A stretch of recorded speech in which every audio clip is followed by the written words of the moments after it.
성경에서는 복을 다양하게 설명을 하고 있습니다. 그리고 복이 얼마나 또 우리 사람들이 참 좋아하잖아요. 믿는 사람들이건 믿지 않는 사람들이건 복을 받으면 항상 기쁘고, 또 상대적으로 복을 받지 않으면 상대적으로 조금 이렇게 위축되기도 하고. 그러나 우리 믿는 사람들에게 있어서 복의 개념은 우리가 계속 설교나 이런 말씀을 통해서 봐왔듯이 조금 다릅니다. 우리가 이 지상에서 우리 천국 가기 전에 하나님께서 주시는 복은 이 땅에서, 하늘에서 누릴 수 있는 복을 이 땅에서 누릴 수 있도록, 어떻게 보면 이 땅에서 우리가 그 복을 연습하는 거죠. 천국에 가면은 하나님께서 마련해 주신 귀한 그 복을 마음껏 누릴 수 있는데, 그것을 죽어서만 누리는 것이 아니라 우리 이 땅에서도 얼마든지 그것을 누릴 수 있다고 하는 것이 성경에서 주시는 복의 메시지입니다. 그래서 오늘 128편에 보니까 우리 1절을 한번 읽어보도록 하겠습니다. 여호와를 경외하며 그의 길을 걷는 자마다 복이 있도다. 1절을 보니까 복이 있는 자에게 어떻게 보면은 조건처럼 보여지는 구절이 있습니다. 여호와를 경외하고 그의 길을 걷는 자, 여호와를 경외하고 그의 길을 걷는 자에게 복이 있다고 얘기하셨어요. 이것을 그냥 문자 그대로 보면 마치 복을 받으려면 여호와를 경외하라, 복을 받으려면 그의 길을 걸어가라, 마치 그렇게 보여지기도 합니다.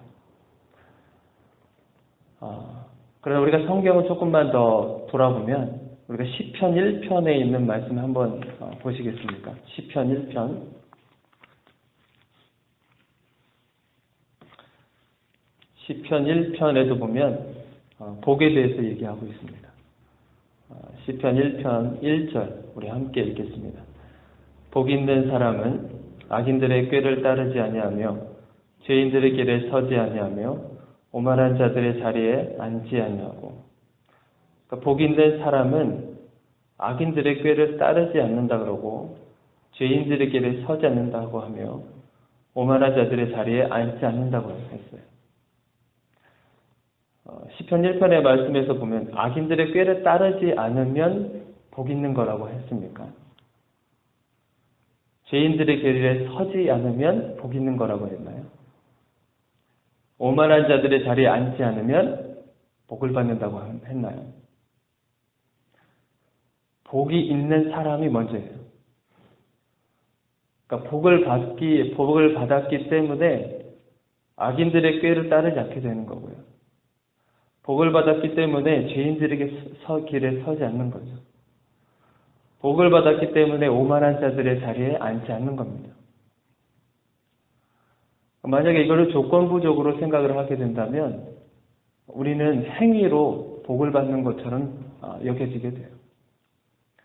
마찬가지로 마태복음 한번 보시겠어요? 마태복음 5장에 한번 보시겠습니다. 마태복음 5장은 너무나도 우리가 잘 알고 있는 하나님께서 주신 복 있는 사람에 관련되어 있습니다. 자, 3절 한번 보겠습니다. 자, 심령이 가난한 자는 복이 있나니 천국이 그들의 것이니고, 애통하는 자는 복이 있나니 그들이 위로를 받을 것이고, 온유한 자는 복이 있나니 그들이 땅을 기업으로 받을 것이고, 의에 줄이고 목마른 자는 복이 있나니 그들이 배부를 것이며, 긍휼히 여기는 자는 복이 있나니 그들이 긍휼히 여김을 받을 것이고. 그래서 보면은 마치 심령이 가난해지면 복을 받는 것처럼 보여져요. 애통하면 복을 받는 것처럼 보이게 돼요. 온유하면 복을 받는 것처럼 우리가 볼 수 있어요. 그러나 다시 한번 여러분들에게 한번 물어보겠습니다. 우리가 애통한다고 하면 복 대신 예수님이 우리에게 오시는 걸까요? 우리의 노력으로 우리가 심령이 가난해지면 복 되시는 예수님께서 우리를 만나 주실까요? 우리가 이 개념이 분명히 서야만 합니다. 예수님께서 우리에게 복으로 오셨어요. 그 복으로 오신 것은 하나님의 전적인 은혜입니다. 우리가 하나님을 예수 그리스도를 믿는 그 복을 주신 것은 우리의 어떠한 노력도 아니고 우리의 어떠한 행위의 결과로 나타나는 것이 아닙니다. 그것은 하나님께서 전적으로 주신 은혜의 복인 거죠.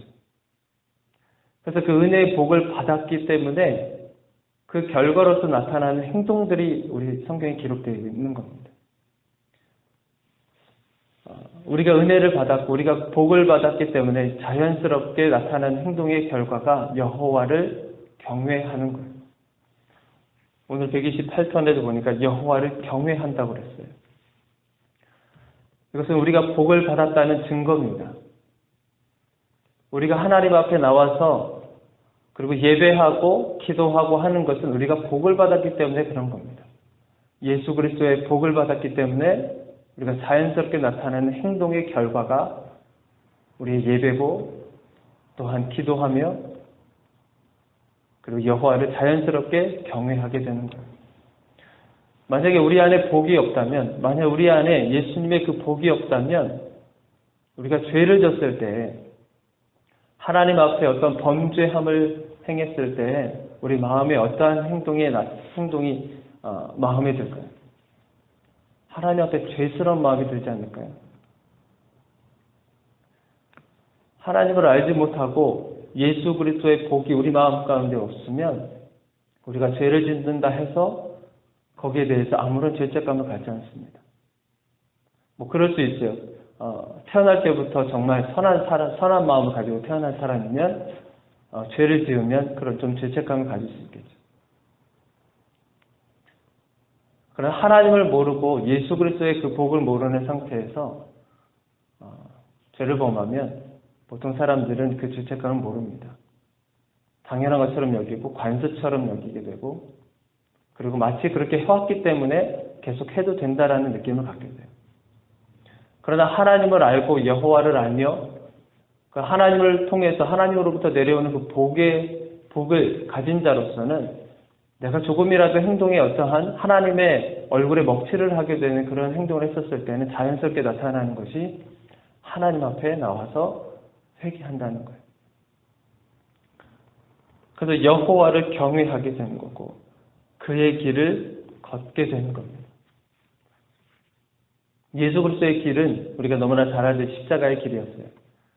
단순히 부활을 위해서만 걸어갔던 것이 아니라 고난도 받으셨습니다. 상상도 초월할 정도의 고난도 받으시고 그것을 뛰어넘어서 부활의 영생을 보게 하셨어요. 그 길을 우리에게 가게 만든 겁니다. 우리가 인생을 살면서 직장에서 어떤 사람들과의 교제 가운데서 어떤 사업장에서나 이런 일을 했었을 때 우리가 닥쳐오는 모든 어려움들이나 그런 부분들에 있어서 우리가 이겨낼 수 있는 것은 뭘까요? 우리 노력으로 해서 그것을 이겨낼 수 있을까요? 저도 그렇지만 여러분도 다 해봤잖아요. 해도 안 돼요. 인생의 어려움을 우리 힘으로 감당할 수 있는 것은 굉장히 극히 드뭅니다. 대부분은 우리 힘으로 할 수 없는 것들이 너무 많아요. 그래서 하나님께서 주신 그 복을 알고 있는 사람들은 그 십자가의 그 길을 알기 때문에 그 말미에 있을 그 부활의 능력을 알기 때문에 우리 예수를 알고 있는 사람들은 그것을 이겨낼 수 있는 힘이 생기는 겁니다. 우리의 어떠한 노력도 아닌 어떤 사람들의 행위가 아닌 하나님께서 전적으로 이끌어 가시는 그것을 통해서 우리가 이겨낼 수 있는 것이죠. 성경을 통해서 봤듯이 사도 바울이 이겨낼 수 있었던 것도 그의 힘이 아니라 오직 하나님의 은혜였다는 것을 알 수 있습니다. 선교 여정 가운데서 수많은 고통과 어려움 가운데서도 그가 스스로 자신의 어떤 셀프 컨트롤을 통해서가 아니라 하나님의 영광에서 하나님을 직접 만나고 하나님을 통해서 받았었던 그 복을 어떤 것인지 알았기 때문에 이겨낼 수 있는 힘이 생긴 거죠. 그러니까 저와 여러분들은 이미 하나님께서 복이 있는 자라고 명령을 하신 거예요. 이미 하나님께서 너는 복이 있는 사람이다. 그래서 우리 사복음서에 보면은 우리에게 너희는 빛과 소금이라고 얘기하셨죠. 너희는 앞으로 빛이 될 것이다. 나를 열심히 경외하고 나의 길을 열심히 너의 행위로 따라간다면 너희들은 곧 빛의 자녀가 될 것이다. 라고 말씀하지 않으셨어요. 우리가 지금 어떤 상황에 처해 있든지 하나님은 이미 우리의 존재를 이미 정해 놓으셨습니다. 너희는 빛이고 너희는 소금이다. 그러니까 우리가 가는 곳곳마다 우리가 가는 곳에는 어둠 속에 가게 되면 우리는 자연스럽게 빛을 내게 돼 있어요. 그리고 영향이 정말 우리가 가는 곳곳마다 어떤 삶의 변화가 일어날 수밖에 없습니다. 여러분들은 못 느낄 수도 있어요. 저 역시도 마찬가지. 내가 있는 곳에서 무슨 변화가 일어나지? 내가 있는 곳에서 어떤 삶의 태도들이 변화가 일어날까? 눈에 보이지 않는데, 가시적으로 보이지 않는데, 그런 서서히 변하고 있다는 사실을 여러분들이 알고 있어야 돼요. 여러분들의 가정이 변화가 일어나고 있고, 사업장에서 변화가 일어나고 있고, 왜냐하면 하나님께서 우리로 하여금 이미 존재에 대해서 정의를 해 놓으셨기 때문에 그래요. 그러나 때로는 우리가 그렇게 살지 못할 때가 많지 않습니까? 그러면서 우리 시선이 어디로 가냐면 자꾸 나 자신에게 와요. 내가 이렇게 행동했는데, 내가 이러한 잘못을 했는데 어떻게 나 같은 사람이 그렇게 변화를 일으킬 수 있을까? 그러면서 자꾸만 하나님께서 정의해 놓으신 그 정의를 자꾸만 나를 바라보면서 조금씩 깎아내리게 돼요. 사단은 그것을 정말 교묘하게 잘 이용합니다. 우리가 조심해야 될 것이 바로 그런 거예요. 우리가 비록 그렇게 삶을 살아내지 못한다 할지라도 하나님께서는 나를 빛의 자녀로 그리고 소금이라고 말씀하셨고 복의 사람이라고 명령하셨구나. 그러면서 우리가 회개의 자리로 나오게 되는 거죠. 그래서 오늘 128편에 보니까 여호와를 경외하고 그의 길을 걷는 자마다 복이 있도다. 복이 있는 우리는 이미 복을 받은 사람. 그래서 하나님께서 오늘 우리에게 세 가지 복을 말씀하셨어요. 오늘 본문의 말씀에 보니까 우리 첫 번째 복은 형통의 복이에요. 우리 2절을 한번 보겠습니다. 2절 우리 함께 읽겠습니다. 내가 내 손이 수고한 대로 먹을 것이라. 내가 복되고 형통하리로다. 우리가 어떠한 복을 받았는가? 바로 형통의 복이라는 겁니다. 형통의 복은 우리가 형통의 사람, 우리가 잘 알고 있는 요셉을 떠올리시면 됩니다. 그가 감옥에 처했든지 아니면 그가 죽음을 당할 수밖에 없는 상황에 처했든지 아니면 보디발의 아내에게 있어서 그런 오해를 받았다든지 그런 상황 가운데서도 하나님께서는 여전히 그의 삶에 동행하셨습니다. 우리가 결과로 그가 총리가 되었다는 것을 보고 총리만 우리가 생각하는데 그것이 아니라 그의 인생 가운데 전 인생 가운데 하나님의 동행하심이 있었어요. 형통의 복이 있습니다. 형통은 잘 되는 것을 형통이라고 하지 않습니다. 잘 못 되고 있는 상황 가운데서도 주님이 함께 하시면 그것이 형통인 것입니다. 우리가 아파 있는 상황 가운데서도 하나님께서 함께 하시면 그것이 형통인 것입니다. 우리 두 번째 복은 풍요로움의 복이에요. 우리 3절을 한번 보겠습니다. 내 집 안방에 있는 내 아내는 결실한 포도나무 같으며 첫 번째 복이 형통의 복이라고 한다면 두 번째는 풍요로움의 복이에요. 포도나무는 이스라엘 민족들에게 있어서 정말 상징적인 그런 열매 중에 하나입니다. 우리가 포도를 생각하면 이런 많이 열매 맺어지는 모습들 그리고 풍요로워지는 그런 삶의 모습들 우리가 그것을 보게 됩니다. 이런 풍요로운 복. 우리가 근데 여기서 보면은 아내를 결실한 포도나무 같다 그랬어요. 아내를. 여기에는 남편은 없더라고요. 근데 아내는 결실한 포도나무 같다 그랬어요. 우리가 흔히 보통 남편을 그 가정에 하나님과 연결해주는 제사장이라고 해요. 그 가정의 제사장이라고 합니다. 아내는 그 제사장이, 남편인 제사장이 그 안에서 영적인 파워를 할 수 있도록 그 영적인 분위기를 만들어주는 역할이 아내가 합니다. 아무리 우리 남편들이 뭘 이렇게 큐티를 하자, 가정 예배를 드리자 이렇게 얘기한다 할지라도 아내가 그것을 동의하거나 그것을 분위기를 이끌어주지 않으면 잘 이루어지지가 않아요. 그만큼 아내가 가지고 있는 그 영적인 또 다른 그 힘이 있습니다. 그래서 아내는 그 가정의 어떤 영적인 분위기를 이끌어가는 그런 귀한 역할을 감당하죠. 그러니까 포도나무, 그 한 가정에 영적인 풍요함도 포함되어 있습니다. 그 가정의 가족들이 모두가 하나님 앞에 나와서 하나님을 경외하고 하는 그런 모든 것들이 어떻게 보면은 남편의 역할도 있지만 아내에게 가장 큰 역할이 될 수도 있습니다. 아내 되신 분이 한 분 계시지만 집에도 있을 줄로 있습니다. 그분들의 역할이 굉장히 커요. 그래서 풍요로움의 복, 영적인 풍성함의 복이 우리에게 주신 겁니다. 그리고 세 번째는 영원함의 복이에요. 우리 5절을 보시면 3절에 내 식탁에 둘러앉은 자식들은 어린 감람나무 같으리로다. 이스라엘의 또 다른 대표적인 나무, 감람나무.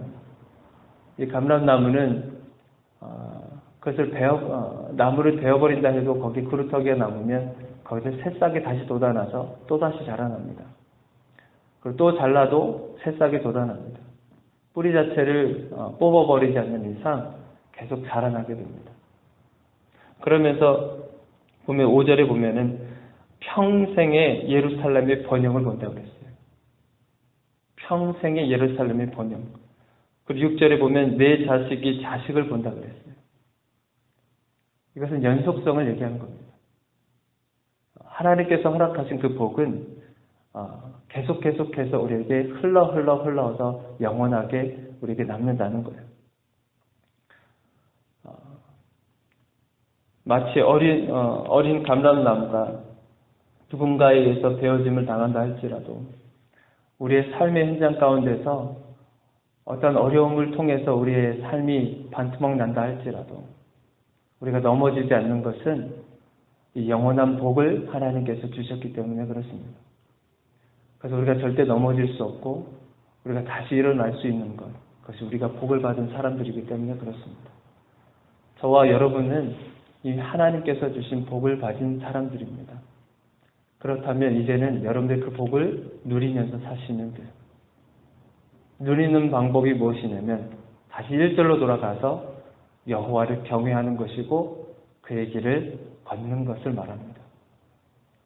그래서 저와 여러분들은 이미 복을 받은 자들로서 하나님을 경외하는 그 삶, 십자가의 그 길에 기쁘고 감사함으로 걸어가시기를 주의 이름으로 축원드립니다. 기도하겠습니다.